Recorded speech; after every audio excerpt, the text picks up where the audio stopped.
और जैसे अभी आप सबने देखा, गरीब कल्याण कार्यक्रम के अंतर्गत हम सबको प्रधानमंत्री श्री नरेंद्र मोदी जी का संबोधन, उनका मार्गदर्शन सुनने को मिला। मैं केवल इतना कहूँगा कि आज से 8 वर्ष पूर्व, आज 8 साल मुकम्मल हो रहे हैं मोदी जी के प्रधानमंत्री के रूप में। आज से 8 साल प्रधानमंत्री के रूप में शपथ ग्रहण करते हुए मोदी जी ने एक बात कही थी, नामालूम उस समय उसको कितनी संजीदगी से सुना गया। उन्होंने कहा था, मेरी सरकार गरीब को समर्पित। यदि आप पीछे मुड़ करके देखें इन 8 वर्षों में, और आज का ये गरीब कल्याण कार्यक्रम उसी का एक प्रमाण है। जितनी भी योजनाएं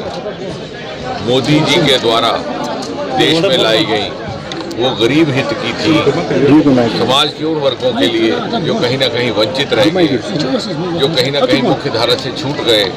जिन्हें कहीं ना कहीं उस तरह की प्राथमिकता नहीं मिली जिस तरह से मिलनी चाहिए थी। चाहे वो किसान सम्मान निधि थी, चाहे वो PM आवास योजना जिसका उल्लेख प्रधानमंत्री जी ने अभी किया,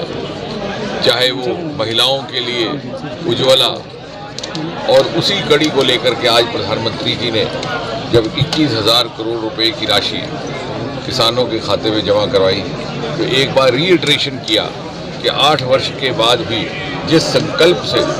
मोदी जी ने इस देश की कमान संभाली थी, उसी संकल्प से ये सरकार काम करना जारी रखेगी। साथ ही साथ आने वाले 25 वर्षों में भारत का क्या कल्पना चित्र हो, और आज से 25 साल के बाद जब आज़ाद हिंदुस्तान अपनी 100वीं सालगिरह बनाए तो उसकी क्या तस्वीर हो, उसको लेकर के उन्होंने इशारा किया स्टार्टअप्स की तरफ। 2014 से पहले बहुत कम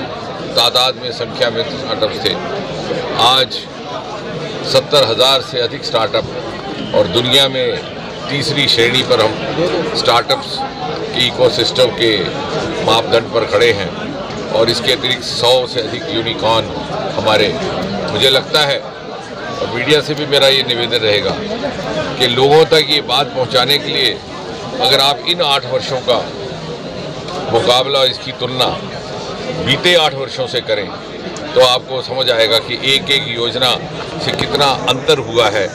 गुजरे ज़माने में और अब के ज़माने में, जब केवल घोटाले हुआ करते थे। 8 वर्ष में मोदी जी के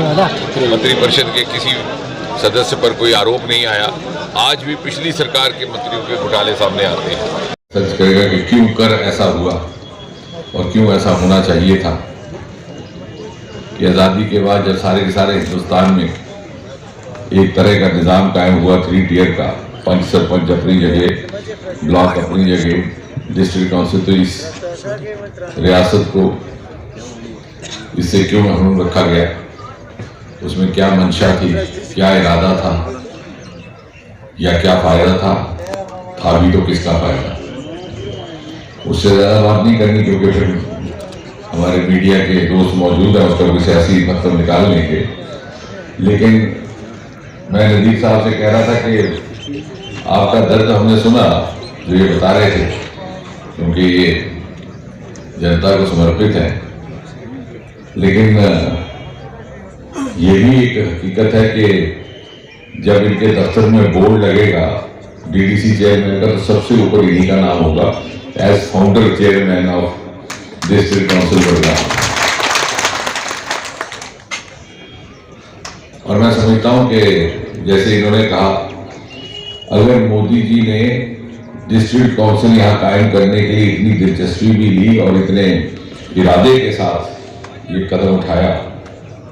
तो इसके पीछे ग्रास रूट डेमोक्रेसी, जमीन से जन्मी हुई जमहूरियत। मैं तो अगले दिन मैंने ये कहने की भी जरूरत की कि जम्मू कश्मीर के अवाम को सेल्फ रूल क्या होता है, इसका एहसास पहली बार मोदी जी ने ही करवाया। मालूम है कि हमें भी जाना है, MP को भी दुश्वारी है, तो एक मल्टीपल लेयर बन गया। उसके अलावा क्योंकि वक्त बहुत कम है, तो मुख्य तौर पर आज का ये जो हमारा प्रोग्राम है, गरीब कल्याण प्रोग्राम, आपको याद होगा 26 मई 2014 को जब मोदी जी ने वजीर आजम के तौर पर हल्फ लिया था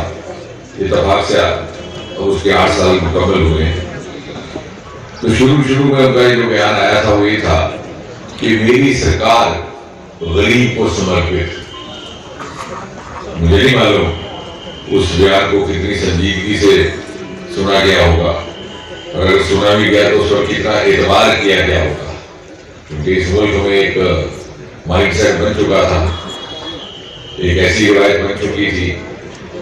लीडर आते थे, कहते थे, शाम तक खुद भी भूल जाते थे क्या कहा, और जनता भी सोचती थी कि ये तो लीडर है, इसने